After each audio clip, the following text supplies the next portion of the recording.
ఎలాంటి హాని చేయదు. హల్లెలూయా. ఈ భూమిలో ఉన్నప్పుడు నీవు ప్రభువుని ఆశ్రయించాలి కదండి. ఈ నిత్య జీవానికి ప్రభువు నిన్ను తీసుకొని వెళ్తాడు, ఈ భూమి మీద కూడా నిన్ను ఆశీర్వదిస్తాడు కదండి. మనము దేవుణ్ణి ఆశ్రయించే వారిగా ఉంటే ఆ పరిస్థితులను మనం జయిస్తాం. మనం పరిస్థితులను చూసి భయపడతా ఉంటాం, జనాలను చూసి భయపడతా ఉంటాం. కొంతమంది కష్టాలు, శ్రమలు, ఆ అప్పుల బాధలను చూసి భయపడతా ఉంటారు. కొంతమంది శత్రువులను చూసి భయపడతా ఉంటారు. నీవు దేవుణ్ణి ఆశ్రయిస్తే దేవుడు నీకు మేలు చేస్తాడు. ఆ సమస్యలో నుంచి దేవుడు విడిపిస్తాడు. భూమి దాని సంపూర్ణత దేవునిదే.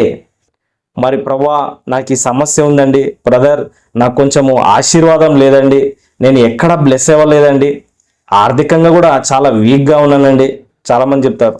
అయితే దేవుడు ఈ భూమిని సృష్టించినాడు, అందులో కొంత స్థలం నీకు ఇవ్వలేడా?